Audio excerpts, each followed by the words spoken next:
Dua anggota BRIMOB diperiksa Polda Banten terkait insiden penganiayaan terhadap wartawan dan staf Kementerian Lingkungan Hidup saat meliput penyegelan sebuah pabrik pengolahan limbah di Serang, Banten.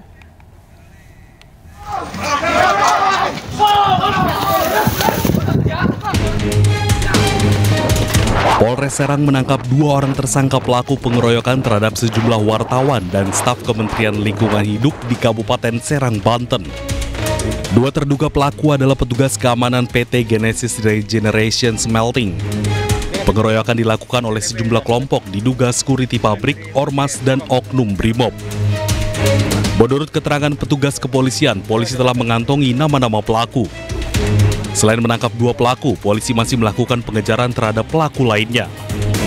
Pengeroyokan terjadi karena adanya penyegelan perusahaan yang bergerak di bidang pengolahan limbah B3 import oleh Kementerian Lingkungan Hidup. Perusahaan ini diduga tidak mengantongi izin dan berdampak buruk terhadap lingkungan. Sebelum pengeroyokan terjadi, petugas keamanan diduga anggota BRIMOB sempat ditegur oleh pejabat Kementerian Lingkungan Hidup karena berusaha menghalangi tugas wartawan. Namun setelah penyegelan usai, ormas dan oknum anggota BRIMOB tersebut balik mengeroyok wartawan dan humas kementerian. Tim Liputan iNews melaporkan. Polisi menggerebek sebuah kontrakan di Ciputat, Tangerang Selatan, Banten yang dijadikan sebagai penyimpan obat-obatan terlarang. Para pelaku biasa mengedarkan obat-obatan tanpa izin ini melalui media sosial dan COD.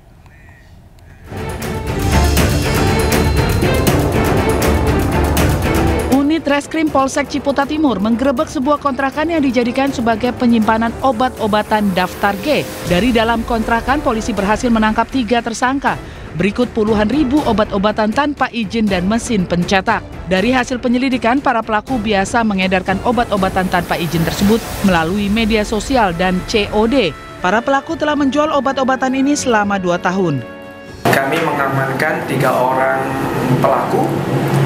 Dengan modus operandi gini, tadi kami anggota reskrim itu melakukan undercover buy melalui media sosial. Kami melakukan undercover buy untuk memancing pelaku. Alhamdulillah dapat, dan prosesnya pembeliannya melalui COD, cash on delivery.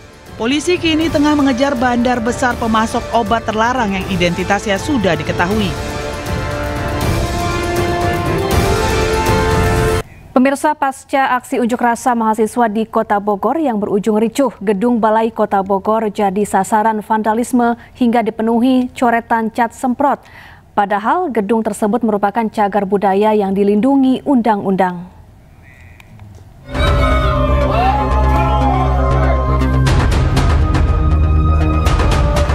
Gedung Balai Kota Bogor, Jawa Barat menjadi sasaran aksi vandalisme saat aksi demonstrasi mahasiswa yang berujung ricuh pada hari Kamis.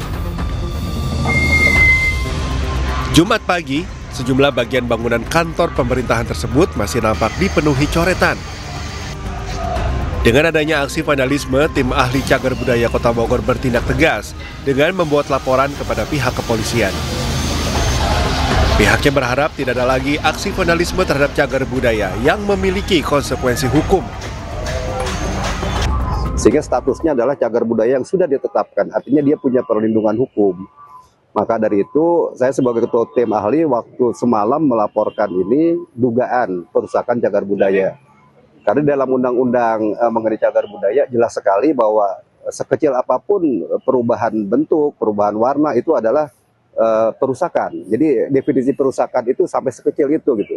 Artinya kalau ini dibiarkan tentu akan menjadi presiden buruk nanti ke depan bahwa bisa seenaknya melakukan hal-hal yang sifatnya merusak cagar budaya itu sendiri yang merupakan warisan yang seharusnya itu bisa kita lestarikan dan menjadi bermanfaat lah untuk generasi mendatang. Saat ini Gedung Balai Kota Bogor telah kembali dicat putih. Diharapkan aksi serupa tak terulang dan seluruh pihak bisa turut menjaga kelestarian bangunan cagar budaya. Dari Bogor, Jawa Barat, Yasmin Atania, iNews melaporkan.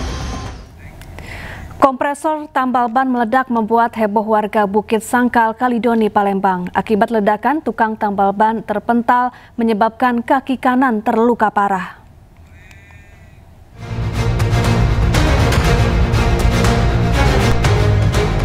Kamera pengawas merekam detik-detik kompresor tambal ban meledak hingga membuat tukang tambal ban terpental di Kaledoni, Palembang, Sumatera Selatan. Kuatnya ledakan juga membuat pengendara sepeda motor yang tengah melintas ikut terpental dan terjatuh. Akibat ledakan, tukang tambal ban terluka parah di bagian kaki. Warga sekitar dibantu pengendara yang melintas langsung mengevakuasi korban ke pinggir jalan. Sebelumnya, tukang tambal ban menghidupkan kompresor untuk mengisi angin. Tak lama berselang, kompresor tiba-tiba meledak. Kompresor terlihat hancur terutama di bagian tabung pengisian angin, sementara bagian depan atap kios tambal ban roboh akibat ledakan. Belum diketahui pasti penyebab kompresor meledak, sementara korban yang terluka parah dibawa ke Rumah Sakit Muhammad Hussein, Palembang. Seorang anak di Kabupaten Pelalawan Riau diduga jadi korban malapraktik usai dihitan di bidan. Pihak keluarga menyadari alat kelamin anaknya terpotong setengah sewaktu anaknya membuang air kecil sambil menangis kesakitan.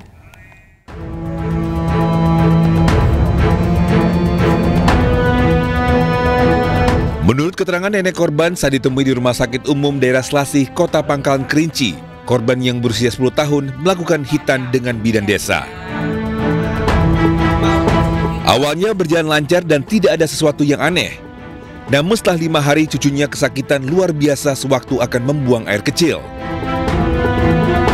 Khawatir ada apa-apa, orang tua bocah itu menghubungi bidan yang menghitani anaknya dan menceritakan kondisi anak tersebut.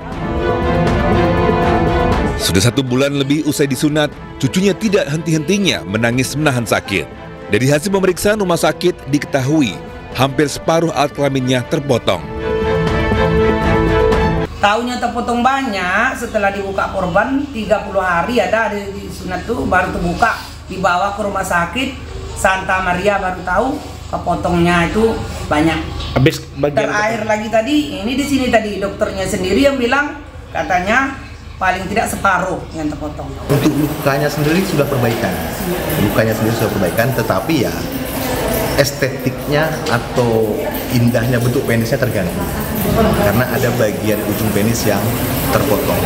Jadi sebenarnya penis itu jika terpotong, dia penyembuhannya adalah bentuk terakhirnya. Jadi misalnya terpotongnya bentuk petak, ya petak lah penyembuhannya. Seperti itu. Artinya bukan balik ke bentuk awal, tidak seperti itu. Akibat peristiwa tersebut, korban tidak pernah masuk sekolah dan dirinya mengalami trauma mendalam. Dari Kabupaten Pelalawan Riau, Diki Kurniawan, iNews melaporkan. Pemirsa, wabah penyakit campak pada anak di Sumeneb, Jawa Timur terus meluas mencapai lebih dari 2.000 kasus, di mana 17 diantaranya meninggal dunia. Pemprov Jawa Timur menetapkan status kejadian luar biasa dan akan menggelar imunisasi massal darurat.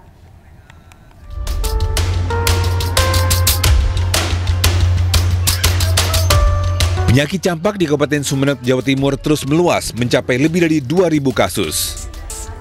Penyakit ini telah menyebar di 26 kecamatan. Korban anak-anak yang meninggal dunia juga bertambah menjadi 17 orang. Data ini tercatat sejak Januari hingga Agustus 2025 dari penanganan di 30 puskesmas dan 4 rumah sakit. Atas peristiwa ini, pemerintah Provinsi Jawa Timur menetapkan status kejadian luar biasa. Pemprov Jawa Timur juga akan mengirimkan ribuan vaksin measles rubella atau MR sebagai upaya penanggulangan. Vaksin akan digunakan dalam program Outbreak Response Immunization atau ORI. Pendistribusian vaksin kepada semua puskesmas teman-teman mengajukan surat permohonan untuk pengambilan vaksin sesuai dengan kebutuhan di masing-masing puskesmas. Jadi teman-teman puskesmas itu secara bergiliran sesuai dengan jadwal yang sudah mereka buat untuk pengambilan vaksin di kantor dinas kesehatan Kabupaten Sumeneb. Imunisasi massal darurat ini akan berlangsung pada 25 Agustus hingga 14 September 2025 dengan menyasar anak usia 9 bulan sampai 6 tahun tanpa melihat status imunisasi sebelumnya. Dari Sumeneb, Jawa Timur, Faris Purnama, iNews melaporkan.